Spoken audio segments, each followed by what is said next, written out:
Shall we start by talking about the large elephant in the room of us not being on for the last couple of weeks, and what evil person decided that would be a good idea?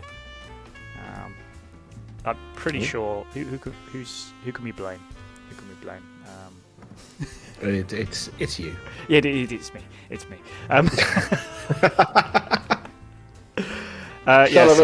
Off, mate. So the idea was, just so you're aware, it wasn't meant to be that we just all of a sudden bugger off for 2 weeks. It was meant to be, what we'll do is we'll have a chat the following Saturday, where we'll all get together and we'll go through the the usual Rolly recap, and all the fun things that we do, and then we'll be like, well, we're going to take a 2-week break, and then we'll come back and we'll be all revitalised and ready to go. And as you can tell, we if anything, we've been too easygoing because the stream started terribly. But unfortunately, it's like a daisy. What is David? What are you? Yeah.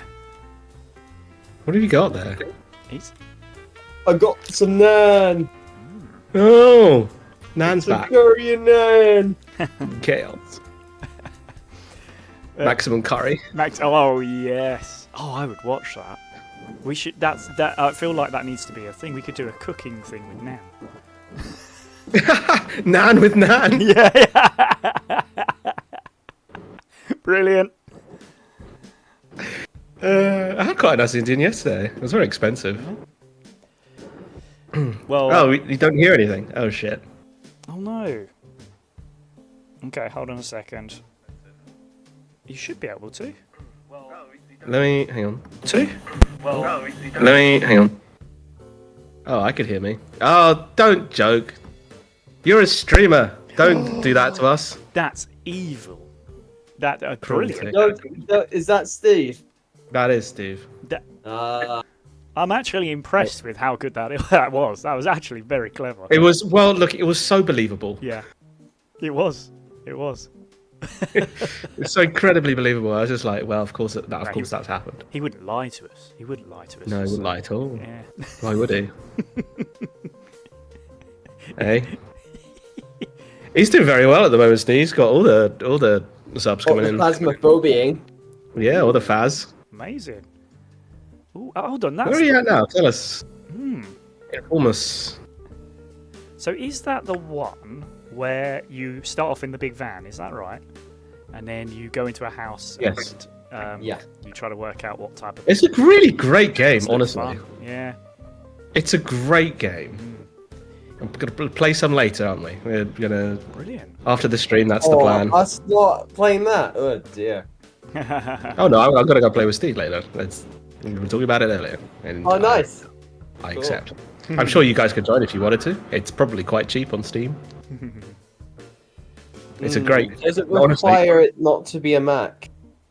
I don't know. That's usually the case, and I get really sad when I find a really cool game and then I find out I can't play it. Oh, yeah. Let's learn. Yeah, let's learn. I can get Steam also, right now. I would have the same issue as I have with when I play Dead by Daylight with David, which is I will immediately die and then be of no use. So that's the whole fun of it. Yeah. In fact, it's very surprising when I don't die. It's the whole thing.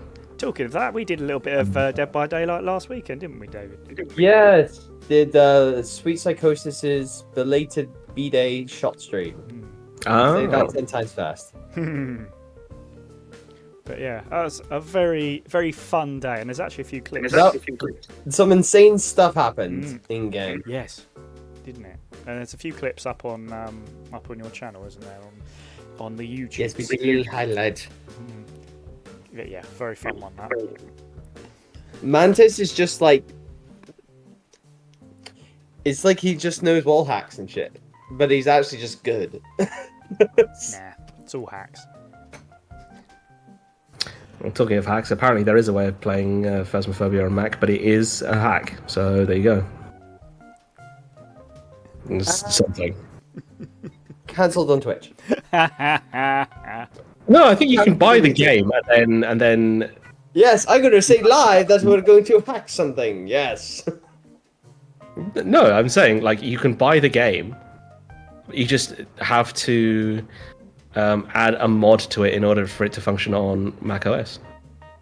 Well, Josh, do I look like the sort of person who's capable of that shit? Do you think that's in my tool set? Because I will tell you right now, it is not. Well, I dare Twitch to cancel us. I mean, if we go off air now, then you know it happened. I should have done this 2 weeks ago. Yeah. People would have been like, "Oh, they've been cancelled." Oh gosh. It's for it. Oh look, there's Nan. Yeah, there he is. There he is, our good friend. Well, as Superstay says, how was your weekend?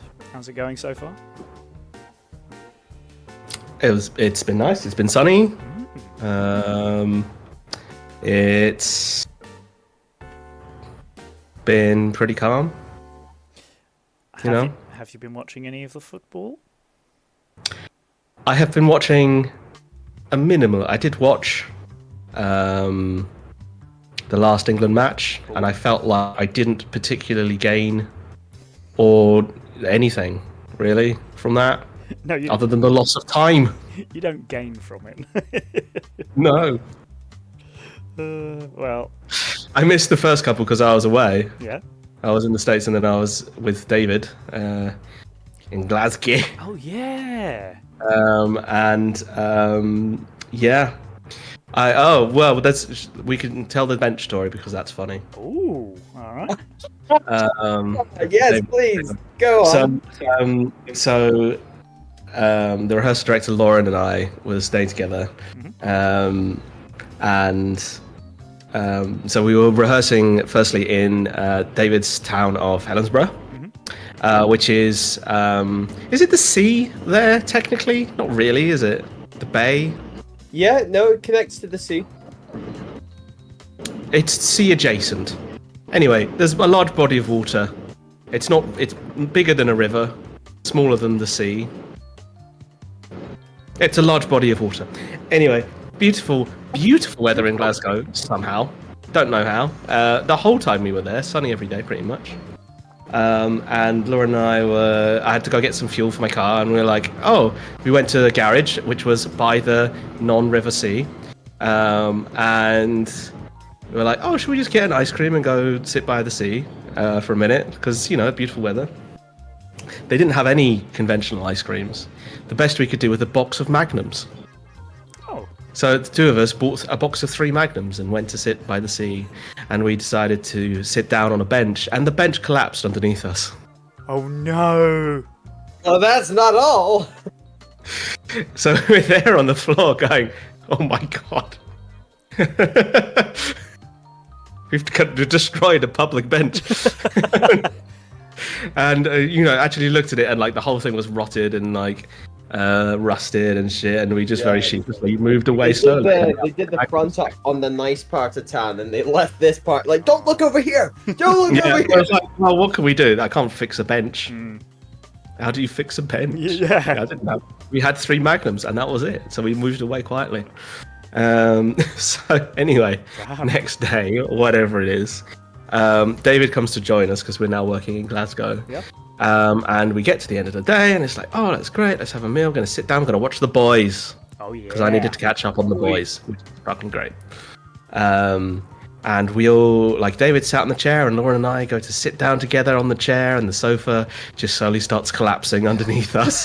And it's just like, and I'm like, oh no, not again. How's it happening again?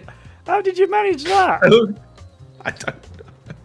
So it's partially broken in the back of it as well, and the legs on it aren't great. Okay, yes. So, yes, I do know how we did that. I don't know why it happened to us, but honestly, it turned out 2 of the legs were just supported by books. Oh, Jesus. Okay. So this thing was already broke as fuck, but I don't know what it was. Oh my god.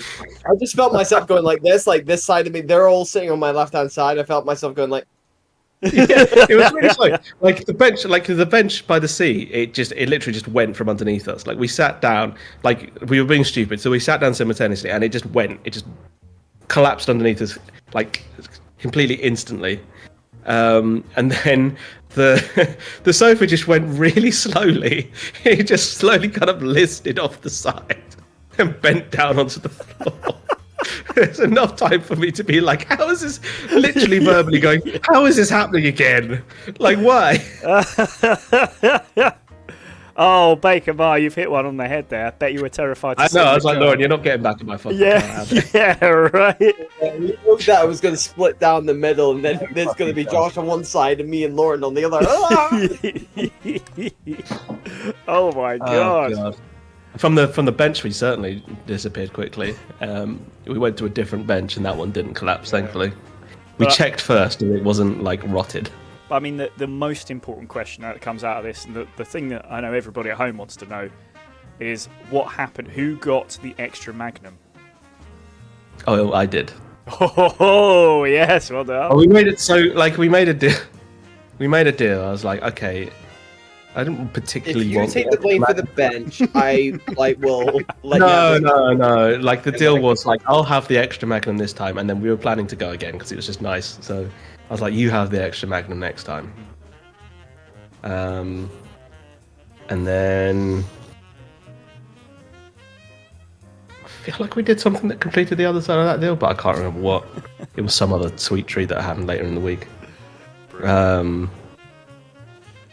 But yeah, like... Yeah, so he collapsed a couple of chairs.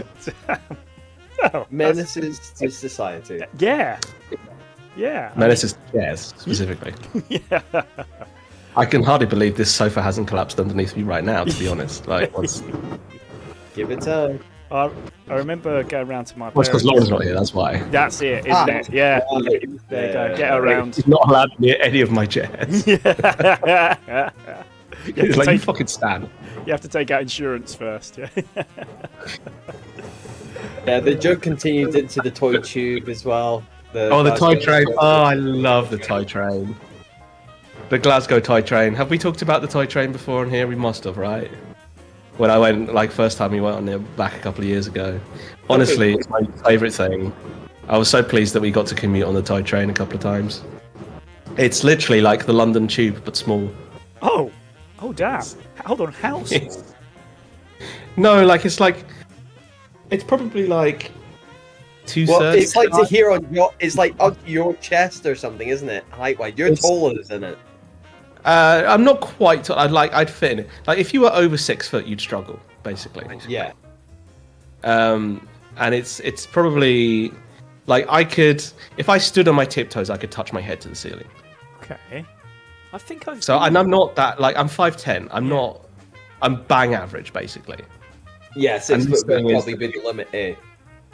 Yeah, so anyone over 6 foot, you're struggling. But honestly, it is literally like a London Tube, but just shrunk.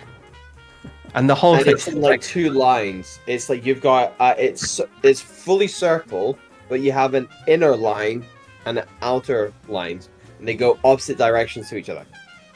yeah, there's just one's on the inside, one's on the outside of the track, of the loop. It's just a loop. But like, honestly, the first time we went on this thing, yeah, I must have told you about that. Steve's like a big, like, train nerd. I'm also a bit of a train nerd, but like, and I've definitely spoken about it because I tell everyone about the fucking toy train because it makes my fucking day. Like, the first time we went on it, because it was they've renewed them now. They're quite swanky, but because it was like this old 70s carriage, Yeah. like kind of like burnt orange coloured.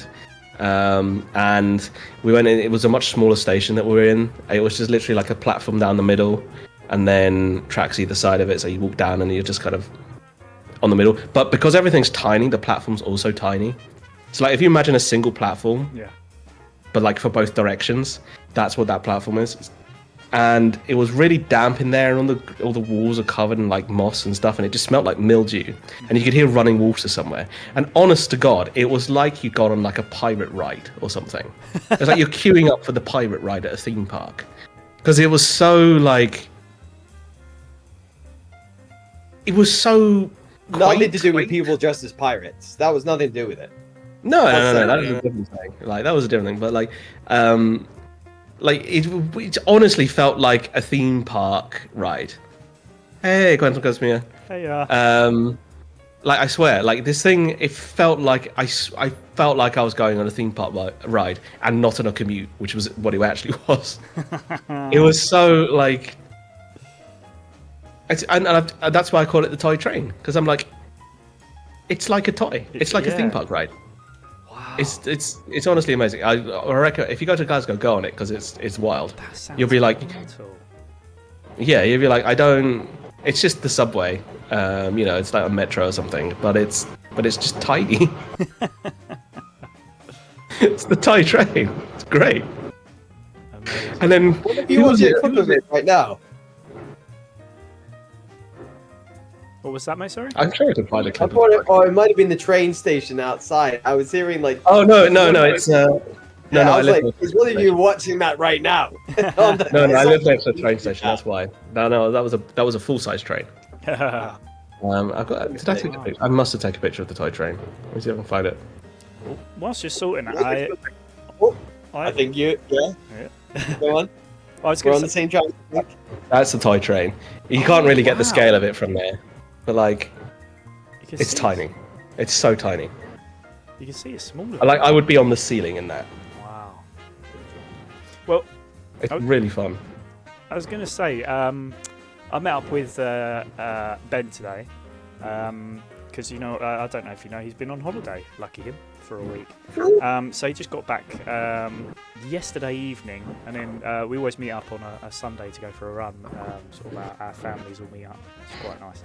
And he knows that my dad's quite into model railways, and in fact they've converted.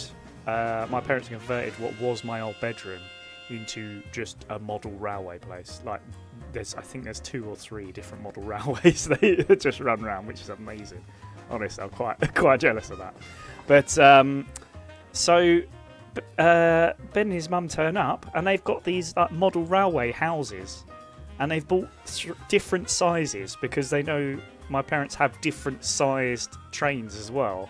Because they've got ones like the standard size that you're used to, and then they've got these tiny ones called T gauges, which is so small that my dad built a track in a suitcase. No, not a suitcase. Sorry, in a briefcase.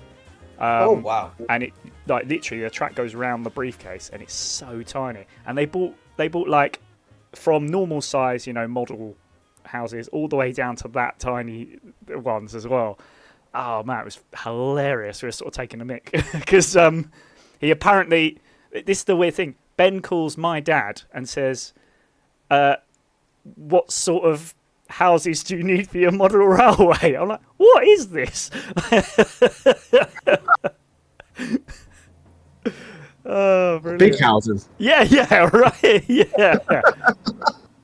Like that's it's just a normal thing. You just call your mate's dad and you say, "Oi, what sort of houses do you want for your model railways?"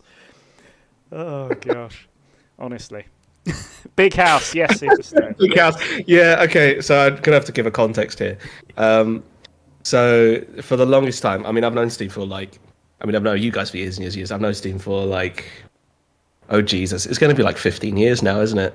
That's wow. Neither of us want to know that. But essentially, any time. Yeah, exactly. There was a FIFA game. I want to say about 10 years ago, maybe less than that actually. One of the FIFAs, anyway. And they've got just a million songs on the soundtrack. Oh yeah. So there was a song on there called "Big Dreams." Mm-hmm. I don't know, you might remember this, Rob. You were a FIFA player. Yeah, big dreams, big dreams, big dreams. So anyway, for some reason, that song always liked to play when we lost a pro clubs game. So it just became a bit of a thing of just any time that something went wrong, you'd just be like, big dreams. And then it was completely trolling us, and so when we it just became a thing afterwards, where anytime anyone put the word "big" in front of something, it would just be like "big." So like.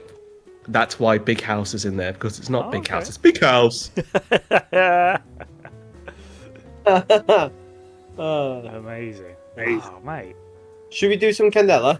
Nah, forget it. You can. Hello to all the people that Steve's introducing us to, by the way. Thank you so much for joining us. Yeah. Can we explain who the fuck we are? Because before we talk about Candela. Go on then. No context. Context! Because we have Bickle, which is a great name, by the way, Quantum Cosmia. Also a great name. Thank you for coming across. Rick! Welcome to the Post Sanity Twitch channel. We appear every now and again. We started off doing film stuff, and then we did gaming stuff, because, of course, it's Twitch.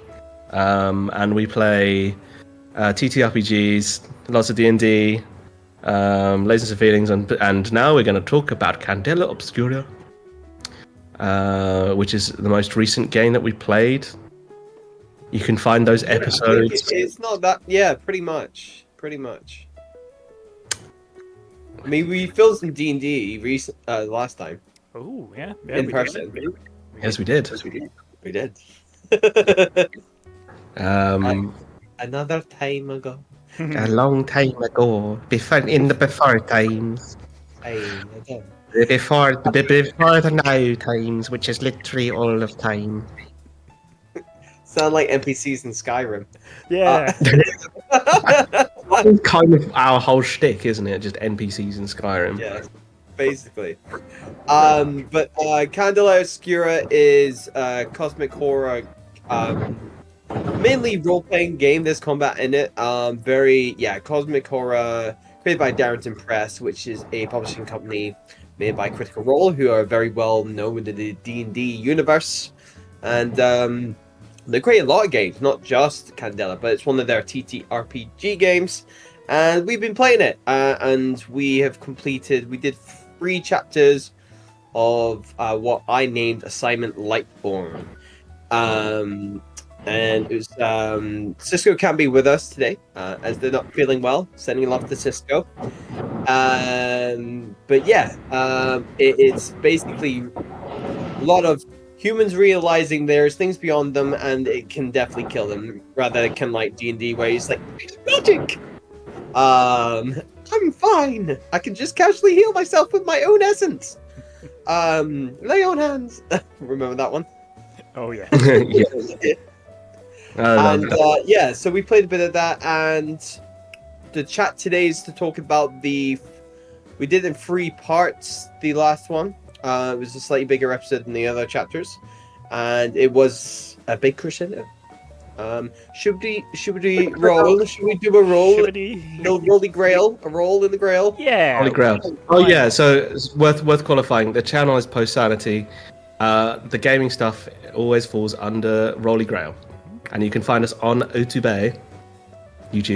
On Roll. Like, wait, what? YouTube. Did you set up a new way? You know. I don't know. See, I've had that for years.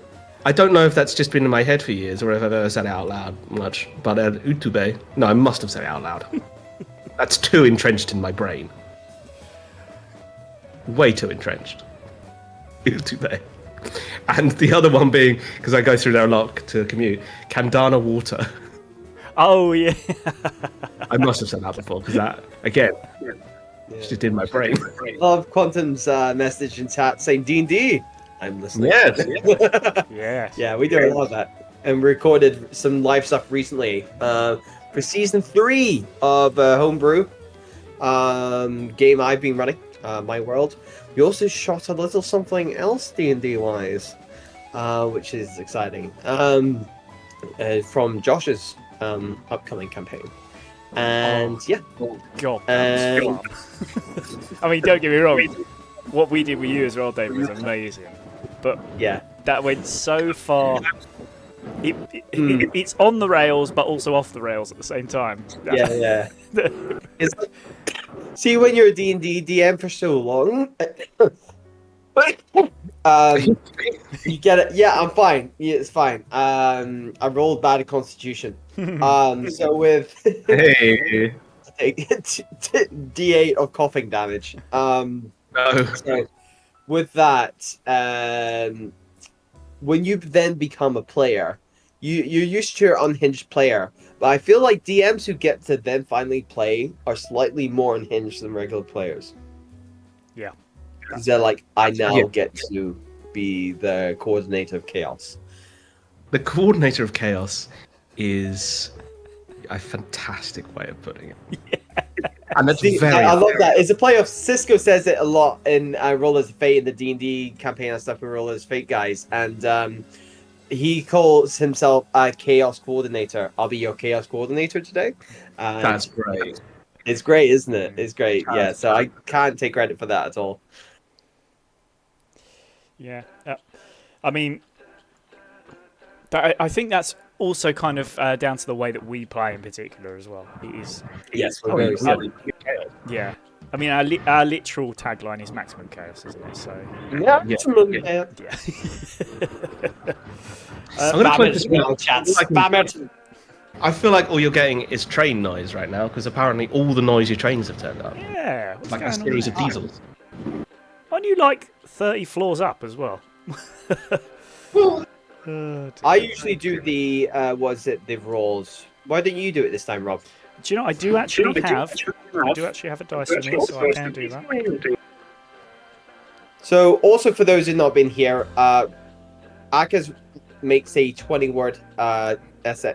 No, 20-word, 20-point essay. Are you kidding? 20-point essay, and we roll a d20 for it. So it's little points. It's a little 20 points. We have, and we roll a d20 and see what it lands on. Okay, look, for the first time ever, I'm going to prove to you how long it is. Okay, so this is what I There we write. go. Yep. Small essay. Yeah. There it is. See? Yeah. Like to say, Carl. Number 8. Number 8. Let's have a look. See. So number 8 is manage to get to a cliff with steps to drop down. See a door with lights surrounding. So this. That's like, Yeah. This must be just after when we've been attacked in that forest. I think I would I assume. think it's so you go through the Bleed Botanical and you're at the steps of more steps that descend, and you can see the big door. I think it's just before that. That's it, isn't it? Yeah. That's the light you see. Yeah. I think it kind of links into point 9 as well, where we decide to attack the Ascendancy guys who have sort of been holding us prisoners. Oh yeah. Can I ask you guys what you thought of the concept of the Bleed Botanical? It's cool. Yeah. Very. Can you? So I feel like we've actually got. Because I think a couple of my friends are online as well today, just lurking in the background. Hello to you guys. We've got a few newbies around. Can you explain, like, the setting a bit more, the Bleed Botanical and all of that stuff? Just the kind of general assignment, or what the kind of thing was? Yeah, give a summary. Like, we've got some. Yeah. So for those who missed, you can see the whole assignment, all 3 chapters, on our YouTube. That's roll. That's why Grail. I was kind of like, am I right? Yes. You can see all the chapters. You can see this all for yourself. It's there. It's got an assignment. No, it's there. Like it's somewhere there, somewhere up there. Unless I'm on top, and then it's over here. Hang on, we'll get the angle. Oh dear. riveting stuff. Yes, there it is. Anyway, so assignment Lightborn. The whole premise is really with this assignment and with going forward, we're going to explore other characters. But this was very Cisco's character Theobald. Character Theobald, who was a occultist, a weird is the kind of class name, and it was would lead seances and is in touch with the spirits. So it's very inspired by spirits and talking about. There's a lot of the guys call their circle shadow and light, and there's definitely a play off of darkness and going into the abyss and shining light on it, shining light on the things in the dark, and there is a very kind of to and fro theme with that, and it's very spirit based rather than kind of creepy monster kind of thing. It was very, apart from the big stone guy, but that was like a guard. Chapter 2. Have a look. So, and the Ascendancy, the guys met the Ascendancy. This is the religious group, or I'll say now because the characters don't really know, and obviously you're still learning the world, but this is technically is part of the Ascendancy. Actually, I won't. I'll stop myself. I know this. Oh wait, it might make sense later in later assignments, but as the Ascendancy members they meet that are very more kind of military, like they carry weapons and stuff, bit more kind of radical. They are the main religion, and it's about the mother, the father, and the child. So there's like a free trifecta kind of thing. And they meet them, and Tabolt's father is one of these guys, so he's the kind of baddie. But then they meet something pretty cray-cray, which we talk about in here. There was so much. There was a lot actually that happened. Oh, yeah. So it's hard to try and distill it, but hey, it's on YouTube. Go watch it. It'll make more sense to me trying to explain it at 9 o'clock at night after a week of work. That's right. 9 o'clock, Jesus. Yeah, I know, right? I know. But you are so right. It's really interesting as you sort of delve into it, and I think it's partly because of the way you plan things, David. How much goes into these episodes and the sort of thought behind it. It's also trying to not spoil things for you guys and also for the audience and stuff for later assignments, because your characters, they're alive. Just. Actually, for two of them, it is just, to be honest. Yeah, very just. Yeah. Very just. Yeah. Yeah, but I mean, it's an interesting sort of setting, that sort of forest area, and then of course we end up going into this sort of I think it's underground. I assume it's underground sort of area where we have to. You don't know. I think you definitely are the part of Old Fair. Like Old Fair is the old city below New Fair, which the city was built upon. So a lot of people, and you also remember chapter 2, you found deceased expeditionists, so people do try and not just Candela Obscura, which is the organization that these guys are part of as investigators. They investigate phenomena, stuff like this, cosmic horror stuff, ghosts, monsters, and other things like that. And Old Fair is full of old relics and ruins and arcane things, which are never good. No, that I think that's the main thing that we learned. So in D&D, you have a really good opportunity to be able to fight back. You've got spells, you've got weapons that are going to do damage, and as you level up, you're going to improve those things. Within Candela, you are so weak compared. I personally think. Steam. Oh yeah, right. Just bring that human element, and you're truly and that the fear of death is real. Yeah. Because that's what, if you're against these things, you're like, how the hell do you imagine that just happened to you on the street? You'd be like, how do I deal with this? Yeah. It's so true. Oh yeah. I mean, I think even if you look back at previous episodes where we've tried to do kind of big crazy stuff, and literally been crushed. That's it. And and the consequences of that. I think that's so interesting. I am. The consequences. That's the fun bit Yeah. because it's both. Oh my god! I've actually, injured myself in a bad way, and this will carry through with my character forever now. But that is a really cool thing, and it also allows you to make some subtle changes to how you've sort of built your character as well. Because I knew early on that I'd done something wrong with my character, and as soon as I got that first injury, I thought, oh, I can right that wrong. So yeah, okay, I got a horrible injury, but at the same time I got to correct something that I made a mistake on, because obviously I've never built a character in this before, so I was really pleased with that. Yeah, I mean, my character. So I don't know that I had much of a character, because when I built it with David, I was incredibly ill. Yes, I remember. It was kind of like a thread of a character, and actually the mechanic that lets you change it and modify it was super useful, because it made the character way more interesting, and it's actually now like one of my most interesting characters across these games, and the only one that's ever allowed me to do actual acting. Do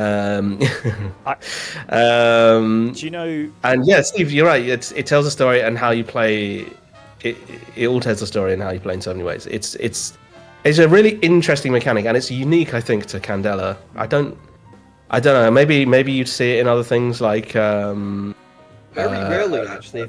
In my experience of looking at different types of TTRPGs, we've not necessarily played them on channel, but I've looked at so many different things, and I think the way the mechanics work, and for then you to be able to, especially as the player, to narrate what happens to you, makes it kind of really real for the player, and it makes a lot more sense, rather than, I think sometimes with D&D, like, say you die, you're like, oh, this happens and this is how he kills me, I'm dead, kind of thing. But this is like, when you get injured in D&D, you can like literally fix gaping wounds in your body like that, right? Oh yeah. Whereas, and one of the things I was going to mention was like, I like the mechanics of how success and failure works.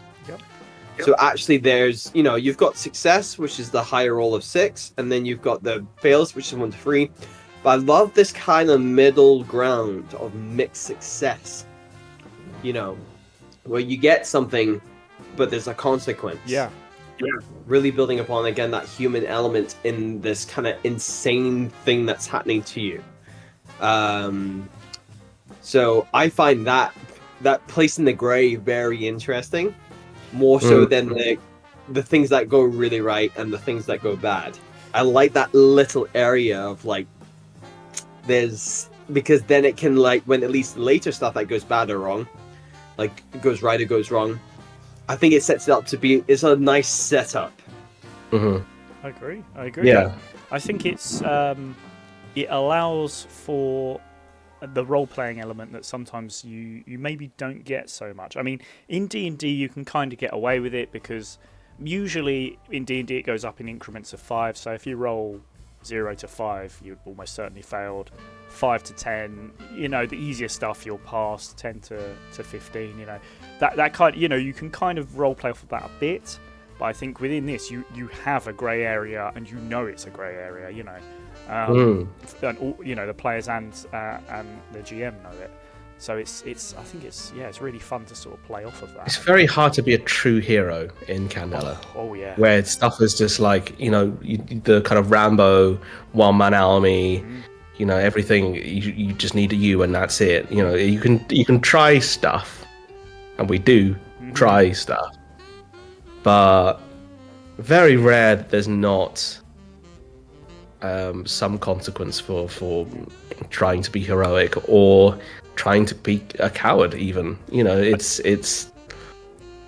there's more consequence to actions. Yeah, I would. And I feel like in these stories, that I feel like things I've watched of Candela and then having ran a game, I feel there's no heroes. There's none.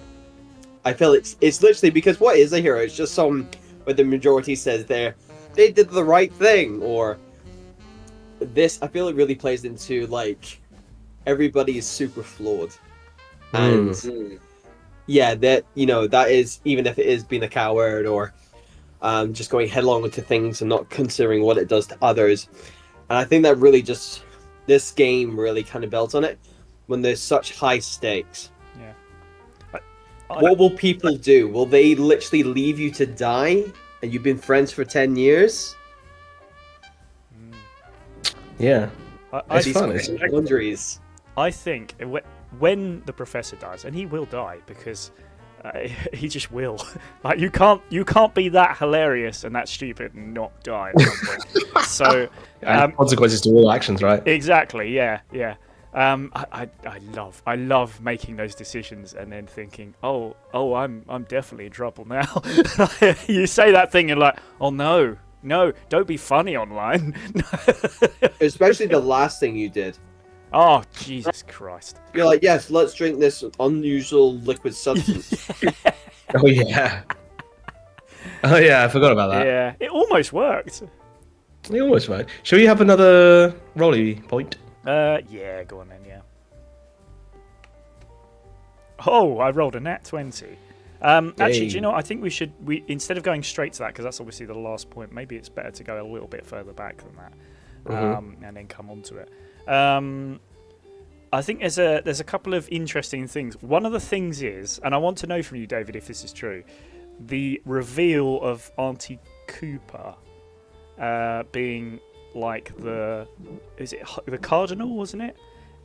Was that something you had in mind from the very beginning?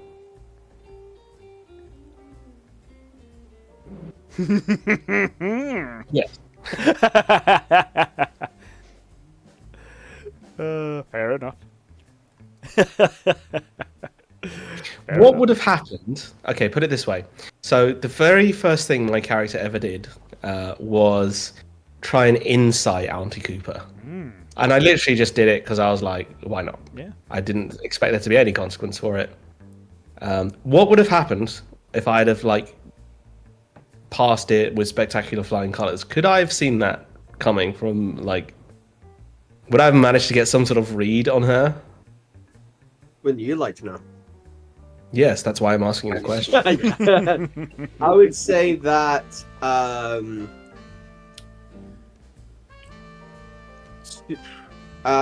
with that, if you were to do, I think there would be a great indicator of she's not claiming this is a facade, and facades, especially when you wheel and deal in these things in terms of fake identities, fake this, and from a criminal background. You wouldn't be able to pin it because that's impossible for you to know, right? And yeah. I mean, you wouldn't know who they're associated with. That would make further roles for investigating all these other things. Yeah, there wouldn't be what am I saying? There wouldn't be a context to that knowledge. Yeah, and it kind of unless there's things start kind of the cookie crumbs come. If you had done that and then she had kind of clocked you, how there was in is it part 2 of the first chapter before you guys go down and into the parts of Old Fair from Groundswell, is that there is this thing of there was ascendancy members kicking around. You heard the gossip and stuff like this. There was maybe a chat in a life where you would have been on the radar, but you weren't. You would have been put on the radar if you had, I'm mostly getting calls, so I'm going to answer that. So it's just chaotic. Actually, this is much more on tracks than we normally are. Let's be very honest. Yeah. I will say this gives us a chance to actually talk about something. It's a shame not to have Cisco here, but the interaction between you and Cisco, where the two of you are actual role playing for about 10 minutes in this role playing game. Yeah. Where right? Yeah, I know. Where the two of you are, obviously it's your character talking to, I assume, sister, but I don't think it's ever said 100%. You assume I know. Yeah, I know. Am I allowed? Okay, I'm going to be very honest. I didn't watch the stream because I wasn't in the country. I don't think. How dare you? Yeah, and it was the middle of my working day. I'm pretty sure when that was on. Good excuse, right? Did you include The bit that you me going, "This is improv. I'm making this up"? You didn't. No. Good for you. Good for me, I guess. Yeah. No, I made that up on the spot. Like the whole idea with this figure he's chasing, I think I just had an image in my head of this thing happening, and I was just like, "Oh, that's interesting. What's that about?"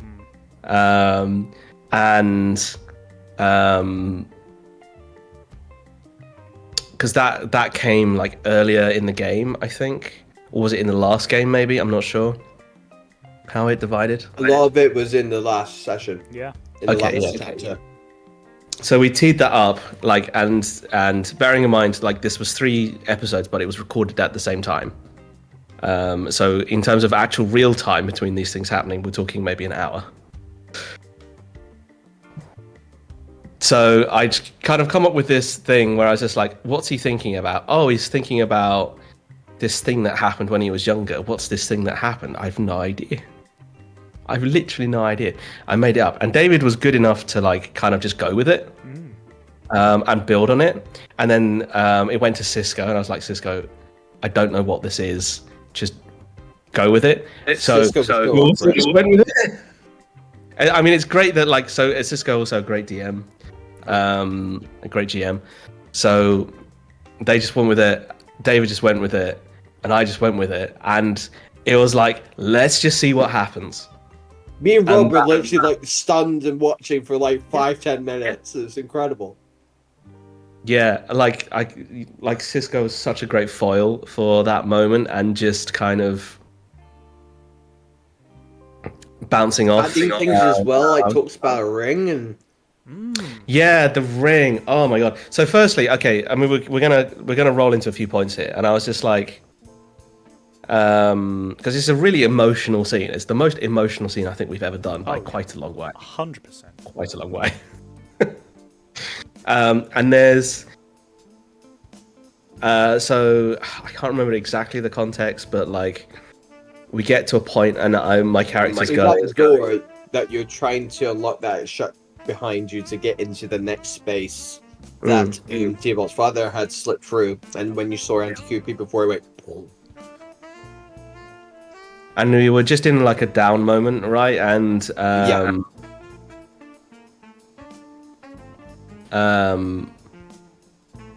so my character, if I recall, it was like I saw Theobald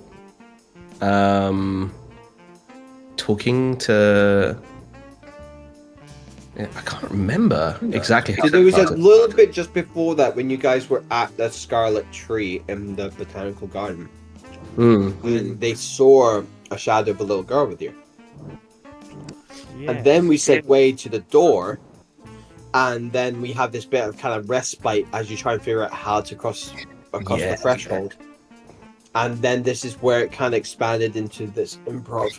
That's right. Okay, so like we tee up this idea that this figure is traveling with me, and we don't have a context for it. I literally didn't have a context for it. Because just after it, you start getting attacked by swarms of like. Yes. So there we go. So then we have a moment of rest, and my character is in such a bad place already because of just things that have happened, and is in a sort of state of constant shock, I think, at that stage. It's just like starting to believe, or is starting to be willing to believe in this kind of supernatural thing, and is just like, can it work? And then we rolled for it, and I critted on it.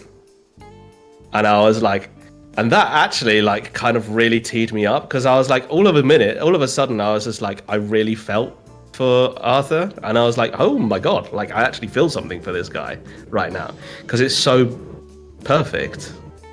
And I don't know, it just put me in the right mind space to hit that note, which was really strange, because I was like, oh, I actually kind of feel emotional about it. for this thing to happen for him. I had no idea what it was. Literally none. And was like, okay, let's just see what happens. And I was like, okay, so he feels guilt for some reason. I was like, well, why? And then he's sorry. Okay, why is he sorry? And then with Cisco just like knocking it out of the park. Like the wicker ring, I thought was so beautiful. It's such a beautiful idea, honestly. And it's so, and that was a moment I was just like, oh right, he's on completely the same wavelength as me, because I was also thinking of like, you know, that thing when you're like really young and you know about weddings and you know about marriage and stuff, and like there's pretend weddings, pretend marriage, blah blah blah, like just kids playing, and I was like, oh, that's so perfect. I already had that sort of idea in my head, and just turned up with that, but like a more beautiful version of that, and I'm like, come on now. He was on the right wavelength. I mean, the two of you just like vibing off of each other, playing off of each other. You know, it was like watching the best set of tennis. Excuse me while I ban this motherfucker. Yeah, please do. It was like watching like a rally of tennis that just wouldn't end. I know it sounds weird, but it's because we're coming into Wimbledon season, I think. But that's what it felt like. It was just like, okay, you've got actually more ban this motherfucker, because sure, certainly do so. It's like, you're right, you've got this, you know. Okay, now this person's got this. Oh god, it was fantastic. It really was. Ban this MF. There we are. This MF has been banned. Thank you. But it was honestly so. It was a joy to watch. It was the most enjoyable thing at the time, I think, that I'd ever been. I was truly glad to be there and witness it and be like, this is what this could be. Sometimes. Audience, we weren't in the game anymore. Yeah, me and you, David, just sat there. We just, because even you actually said it, David. You said, "I'm happy to step back and let you guys do what you need to do," and then the two of us were silent for 10 minutes, maybe. Now this, if you haven't seen it already, and hopefully some people would have, but it is a clip of the week on the YouTube channel. I think it's called Role Playing in a Role Playing Game. So I mean, it's somewhere in it. Yeah, you know? yeah. I'll see Post it in the chat. Scene in the title. Yeah, I'll see if I can get out of the clip for you. I'll pop it in the old chat for you. But yeah, it was honestly it was a joy. It was an absolute joy to sit there and watch it happen. And yeah, you the two of you smashed it out of the park. You really. Oh, it was really fun to do, honestly, and it's we've never gone down that path before. Into like, let's be serious for a minute. Yeah. And it was really nice, and because I was just kind of going with it, and also I consciously was going to the camera and not to like just looking at you like I am now, looking at you guys on Discord. I was going to the camera instead. So then I remember like getting to the end where it kind of naturally wrapped up, and then looking at you two and being like, "Oh, cool." Oh, they're still here. No, because I could see you two going like, "What?" Yeah. It was. It was wonderful, absolutely wonderful. I think I think it's not because Candela is such a different game to anything that we've done before as well. It allows for things like that. It's we can have those jokey moments, but it's not comedy in the same way that we've done other things. It has those moments, and I specifically, my character is there to create some of those, because that's kind of, that's what our channel's always done. But I think things like that, we need to do more of that, because that was honestly that was awesome. And I really enjoyed it. And Arthur is such an interesting character for now, and that's, again, this is like the beauty of Candela, having come from literally nowhere to be like a really interesting and deep character, as opposed to a lot of the others, which are just a bit silly in like the other games, which is nothing wrong with that, but like it's really nice to explore that side of role-playing games. I've always been so used to the sort of silly and funny side, not just from us, but from the things that I watch. I know you guys like Critical Role, and I've never quite vibed with it, because I don't think it's got that quite the same, jokey atmosphere. Dimension 20, you need to watch it. Yeah, this is. Yeah. I know you've mentioned that before, and I will have a look at it at some point. But I've always liked the sort of sillier stuff. But watching that is the first time where I realised, I think I'd like to play a more serious thing sometimes, because I think this was. It was brilliant. It was absolutely brilliant. It's a different thing. Yeah. I also love the silly stuff. Obviously, like I partake in it in the worst possible way. I was explaining earlier to some people the Headless Night Breeze episode. Oh yes, yeah.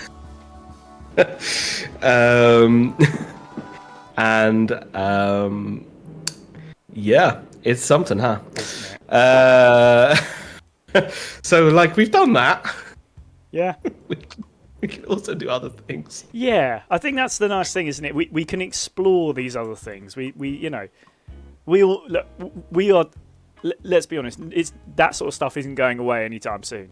But we can explore these other ways of playing as well. And I like the idea that we can have both of these things together, because I think we absolutely can, where the characters can be simultaneously very silly and very serious. Not because, we're taking the game super seriously and it's just like everything must be correct, but like actually it humanizes the characters to a degree. It builds them up more in a narrative way to have these things. And I think, so to let everyone know, we've started doing session zeros for my D&D game. We did one and it was fantastic. Yeah. Like, honestly, it was quite impromptu and it went really, really well. And hallelujah. It was different. It was definitely different, but that was a slightly more serious tone in some respects than David's one, because it's a different kind of a world. Yes. But also incredibly dumb. Yeah, wasn't it? And I'm like, I'd love that. If we can have characters who can be incredibly silly and also have genuine moments, perfect. That has got a moment in it where I couldn't stop laughing for quite a few minutes. I still think about that a lot. Yeah, me too. Yeah. I was struggling. I was really struggling to like get myself back together again for a while after that. Rent-free. Yeah. But luckily the two of you weren't too bad. Like we were all still laughing, but the two of you were all right. But there was a moment where I just had to put my head down and go, "Come on, man, come on! Like this is like 5 minutes later. You've got to get it together." Really as well. Yeah.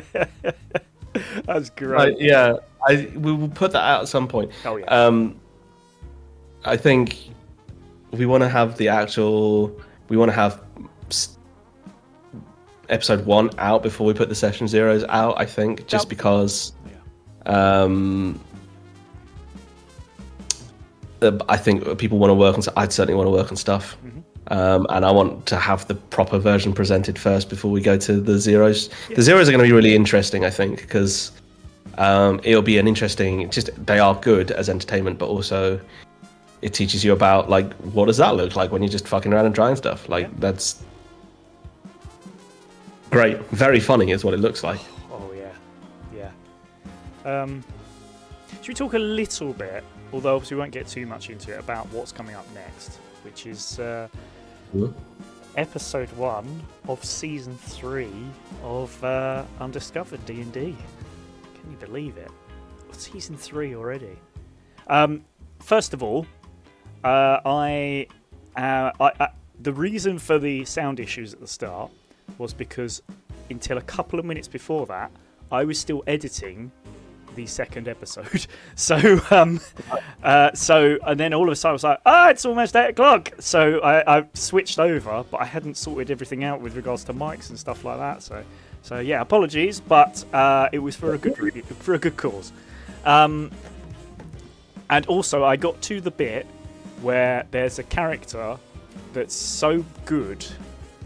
I hope you remember what it is. Something to do with a shop. I'll say no more. I don't know if you remember it, but that's what I'm editing right now, and I had to go back 3 or 4 times because I kept laughing and I wasn't listening properly. Come on, spill the tea.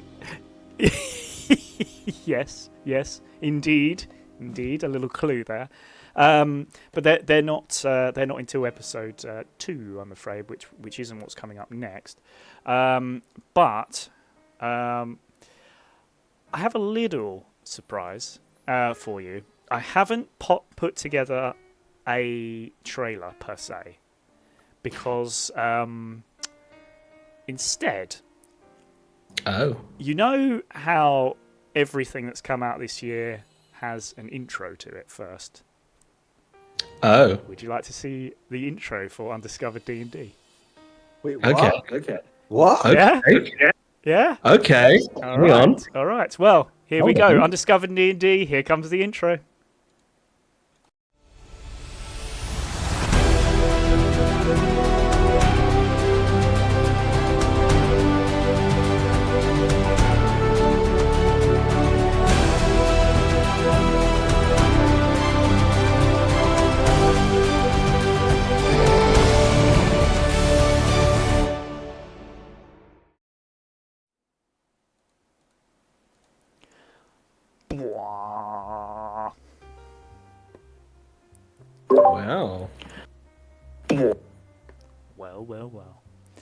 Wow. Well. Mm-hmm. Look at you with your intros getting fancy schmancy. Little jazzy. Little jazzy. A little jazzy. I have actually created about 6 intros for this because I kept struggling to find the right way to do it. Because the problem is the other things like the Laces and Feelings futuristic, Candela spooky, but this is a little different because it's set back in the day. Like it's set back from, like, it's meant to be obviously a while, like a long time ago, as quite a lot of D&D is, and it's really difficult to find clips and things that suit that. So yeah, it was difficult to put together. But once I got to that point, I was like, ooh, I like this. This will do. This is what I want to do. So there you go. That's going to be our intro for D and or D. And or D. Yeah. But yes, so that will be coming out on Thursday. So you haven't got that long to wait either. That's this coming Thursday. That's coming out at 8 o'clock, which is madness. But it's an interesting one as well. You will have noticed there was only 3 names in that intro, and that is because it is just the 3 of us. Yeah, because unfortunately, both Ben and Carl couldn't be there. But it was still so much fun to film, to be honest, and really interesting to get into the aftermath of what happens at the end of season 2 with the ye olde mind flayer. So, yeah. So Baker Me is asking what a session 0 is. Question. Yeah. Do you want me to do it, or do you want to do it? No, go for it. Go for it. So the idea with a session 0 is it's a chance to... It's like a pre-game game. So before you play a game like with everyone, the Dungeon Master or Game Master, whatever game it is, will run a session 0, usually with a reduced number of players. in order to kind of work on the characters. And so it will be like, are you happy with the build that you've put together for your character in terms of, you know, their stats and stuff? Are you happy with the story? Or like even as down to like, because we're very roleplay, how they speak, how like what you want that character to be in the world, you know, work on some narrative stuff. So that session that we did the D&D with, the one that you've just seen the intro for, because we were down half basically of the players, I was just like, well, do you know what? Should we take the opportunity to just do a session 0? Because we're not going to have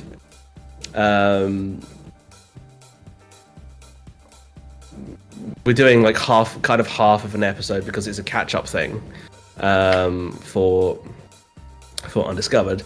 And we've only got half the people here to catch up, so why don't we just take half the time and do a session 0 and start getting towards my campaign, which is what we did. So we did a session 0 with David and Rob's characters. I was introduced to an amazing prop. Oh my god, I'd forgotten about that. That's For like 2 minutes, didn't you? Like, and then you're like, oh, let's do it. Somehow I didn't clock you putting it on, and I just was doing the intro and then turned around and went, oh.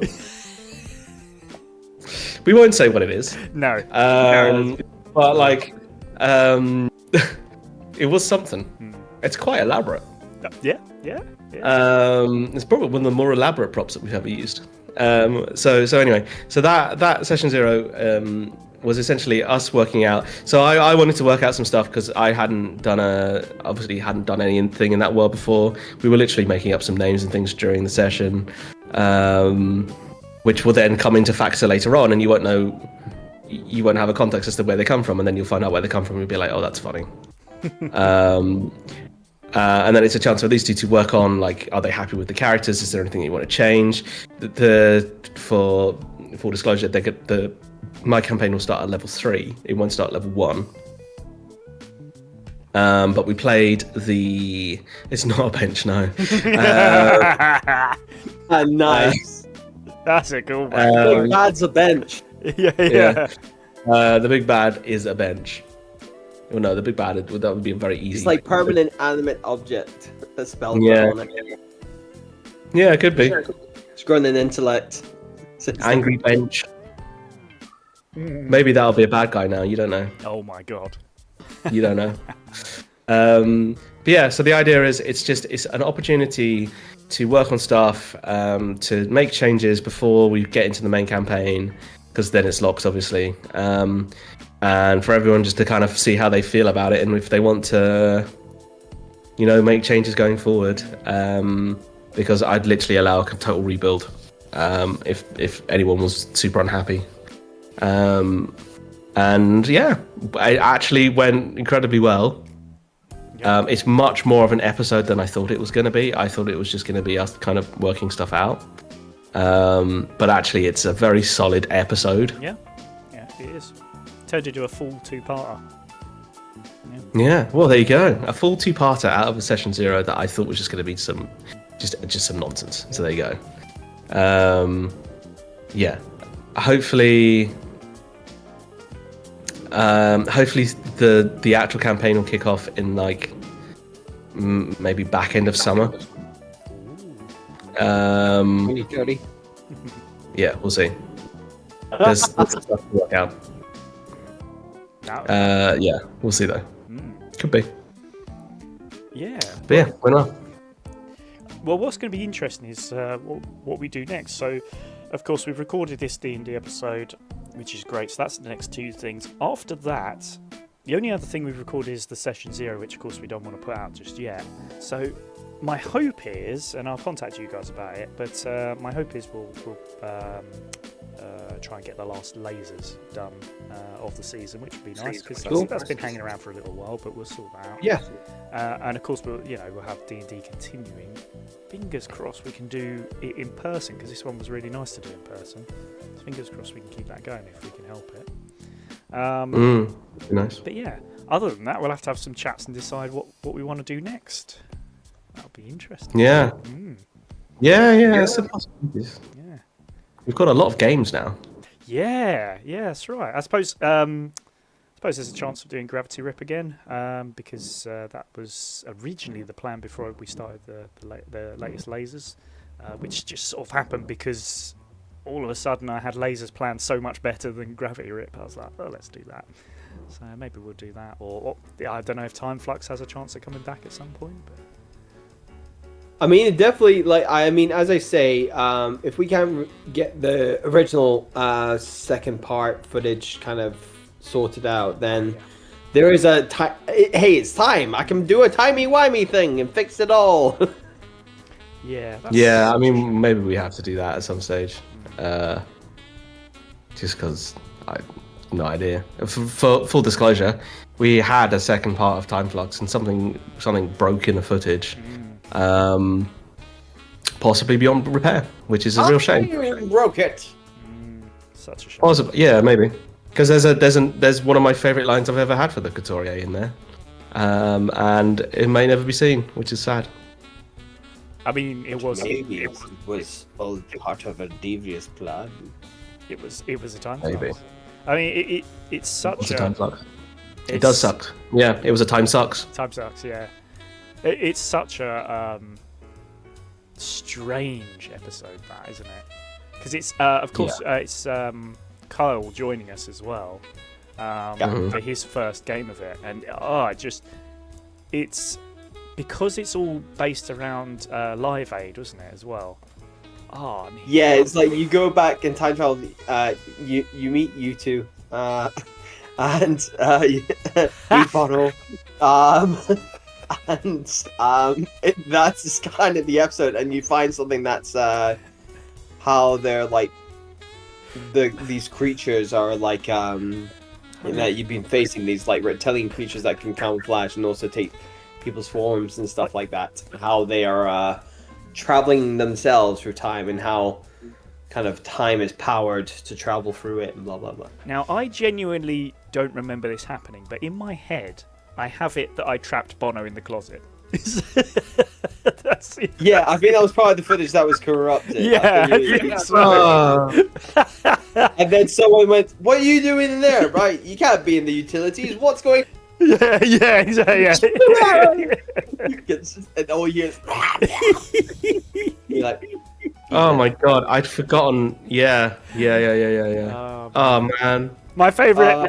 Now that was so weird. There's something that happens where we're getting attacked by a creature, and we throw this creature off of like a thing to like far below, and then it gets up, it comes back up again, we push it off again. Yeah, I guess that's in the second half, unfortunately, that got corrupted. Yeah, I really hope we can get that going, but flipping out, that was funny. I'll bring elements of that back in. I'll, as I say, I'll work something out, and we can, and I can, hopefully this is the time that I can find something you guys do not find fault with. Again, making games is hard, guys. People who make games, even ones that appear easy, the process of making it easy is hard. Yeah, it is. It's game testing over and over and over again. The Gravity Rip. Time Flux is something I made up, by the way. I've not gone and I've tried to make my own thing. Yeah, it's a good game. It's a good game. It is. Yeah. Gravity Rip was only made 3, 4, 5 years ago now, and it was tested over again. And it actually says in the book that I bought about it, sort of giving you all the rules and stuff. It actually says on the front cover, these are the people that tested it. Thank you so much. We did like a bajillion tests, and we found so many faults, and we reworked it and did. So, but the thing is I think it's quite nice that you get to see some of that that we're going through as we're playing as well. Because I still think the funniest thing is when Josh works out that he's completely invincible. That was absolutely hilarious. Yeah. It's stupid. That was great. Maths. Yeah. That damn maths. There's also really fun games I want to try out from these publishers called Kids on Bikes, and they do. I think I've mentioned one of their games, which is basically you make up your own version with their rules of like Harry Potter, but we can call it something else. You know, like Hogwarts, we call it something else. There's also I've recently started watching a new Dimension 20 thing. Dimension 20 is basically D&D game led by Dropout, which is formerly known as College Humor in America. You probably saw all their old College Humor videos on Facebook and stuff way back in the day. So they're all comedians, improv comedians and stuff like that who've made all these things. And Dimension 20 is their D&D show they do, which is fucking hilarious, which I feel like is more towards our, like, how we run things. And our, you know, obviously our kind of seasons and everything are short, quite like theirs. It's very like TV, 8 episodes, 10 or whatever it is, like short limited series kind of thing. And they're playing a game made by these publishers, Kids on Bikes, called Never Stop Exploding. And it's like they get warped into this bizarre world, which is basically like they're in GTA. Oh. And everybody gets D4s, and literally to get better at skills, like you can spice up your character however you want and kind of how you want to view him. Like you can be a spy, you can do this, but everybody gets D4s, right? And every time you get the max on a die, you explode, and you can roll again to see if you explode again. Oh. If you don't, in this case, say you get a 4, you explode, you go that, and you don't explode on the D6. Now you have a D6 in that skill. Now, context for exploding. Oh, that's cool. Say again? Context for exploding, because I know what it is, but there may be some people that don't know. So, exploding is just a reference they use when they get max on the max number on a die. And I think they use this in all their other games as well. So if you get a max in their die, it's their dice mechanic system, how you like level up your skills in certain ways in your throughout the game. So everybody's in every skill starts off at like the base stuff. So it's like room for character development. Maybe you had this idea of what this character is like, and then they have it. Sorry again? That's a really cool system. Yeah, because then you can say this guy's a big bodybuilder, but maybe he gets a couple of rolls and explodes in a skill that's to do with charm or something. And he's like, I am built, but I am a gentleman. Or, you know, or a really like intellectual professor becomes really buff. He's like, yes, look at my gains. Well, that's what's happening to the professor. You know, it's like, you know, I basically Professor Klaus on roids. But, you know, it's but it's the thing is, it allows you to start with a base character. Everything's the same. So skill is really not the main thing here. But it's more, it helps you build narrative things. It's great. Cool. Well, with that, peeps, shall we finish things off? I've actually really enjoyed this. It was really nice to sort of sit down and chat again. Yeah. It's been a little while. But yes, I hope you missed us, and it's good to be back. Oh, so needy. Yeah, I know, right? Yeah. Jeez. What is affirmation you need? Yeah, right. Yeah, you know, I need all this love. I need it. But yes, do remember Thursday, 8:00, D&D. It's coming back, and it is pretty crazy. This one, to be honest. Obviously, it's going to be 2 episodes, so it's each one of them being an hour. But yeah. But so keep an eye out for that. That's the next 2 things coming out, and then hopefully, we'll let you know what's happening next. But you're so right, Baker Me. Hasn't it been a lovely chat session? Really enjoyed that. And shout out to Super Steve and the people that he brought across. Yeah. I hope you're still there. Yeah, Pickle. Lovely to meet you. Hope you come back at some point. We are usually on Thursday nights. Occasionally we'll do a Saturday stream. I kind of feel like weekend streams are fun. Yeah, it feels a little more chill, doesn't it? Maybe we'll do a few more at some point. I don't know. Yeah, I think so. I don't know. But yeah, this was good. And hello to anyone else watching if you were there. Absolutely. But we love the lurkers too. Everyone loves a lurker. But Do they? Until then, lurkers as long as you wish, and and we shall see you on Thursday for An Dragons and Dungeons session, where craziness will occur. Take it easy, everyone. See you later. See you later. Bye. Bye.